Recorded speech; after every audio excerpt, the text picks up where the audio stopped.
Okay, so I need to load up the thumb joints. So I'm going to grab the thumb SDK1 and 2 and thumb SDK2.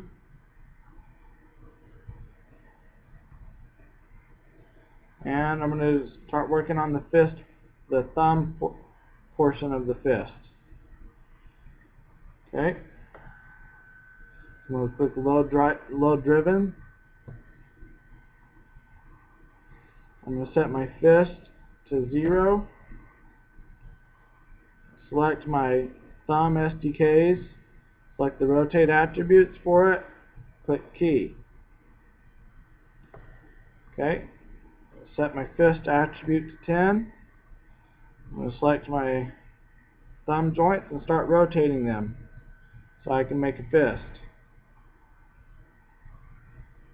And this is where it would be helpful to have some good joint placement.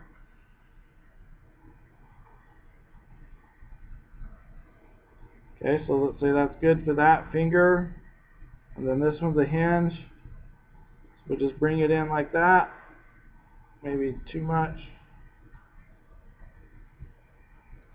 Okay, so I got both of those. We got the fist attribute selected in my SDK window, and the rotates for both the joints I have selected, and I'm going to key it. And I go to the hand control, fist. Now the thumb also is animated with the rest of the fists. Okay, so let's shift it to a -1 and do our opposite of a fist for the thumb.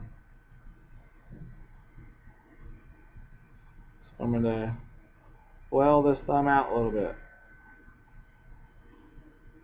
So I'm just going to move that back. And I got a hitchhiker's thumb, so I'm going to move that back.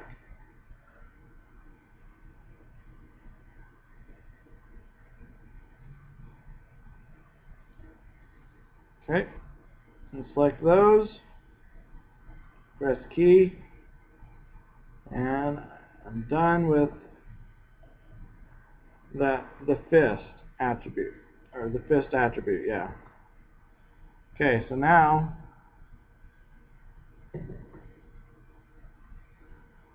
got what might be a decent fist. Now, obviously, it would be better to have a skin attached to the bones to guarantee everything was deforming right and the bones were the fingers were bent correctly and all of that.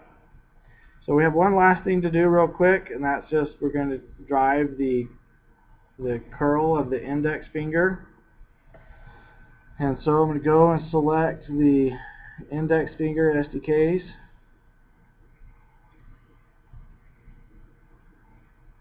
They're the ones that are already keyed. That's why they're trapezoids instead of parallelograms, I guess, instead of rectangles. I'm going to go to animate, set driven key, set, and select my hand control, little driver, and I want to curl the index finger. Okay, so I need to set fist to 0 so I can make sure that I'm working on the curl index only. I'm going to select all the index finger joints, SDK joints, I should say.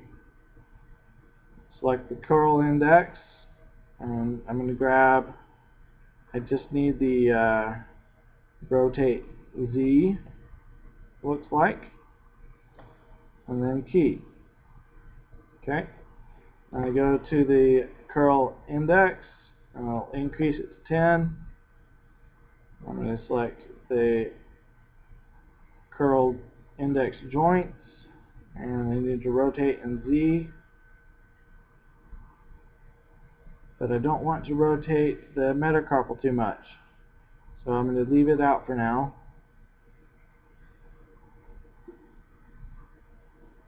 I'm going to curl that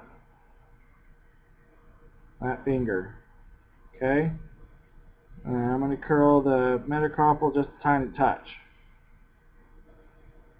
Okay, I select all those. I make sure I still have curl index selected. I have the rotate Z selected and all my joints selected. And I hit key. Okay. I go back to my hand control and I need to undo my -1 on my curl index. So that one's really pretty easy. The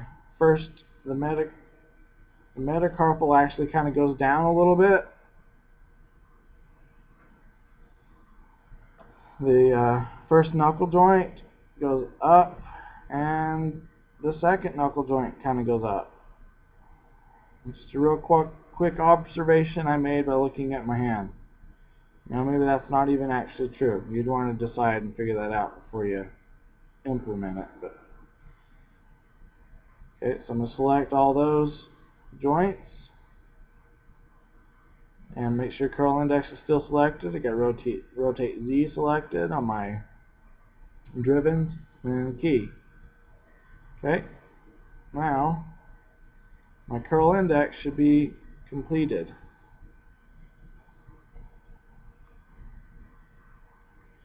So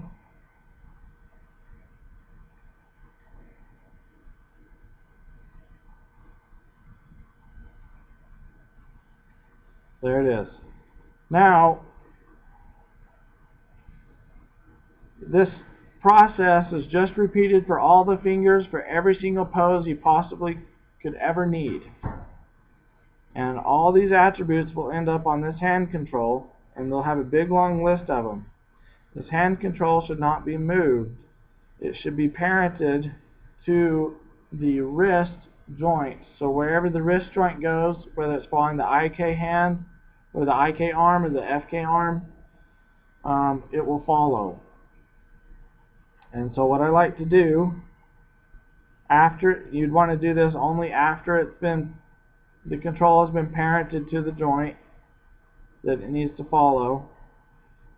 But after that's done, I would grab all of these translate, rotate, and scales, and I would lock them and hide them. I'm just going to lock them for now. And I'm going to set this to 0, and I'll save it, and I'll put it on canvas for you guys to look at.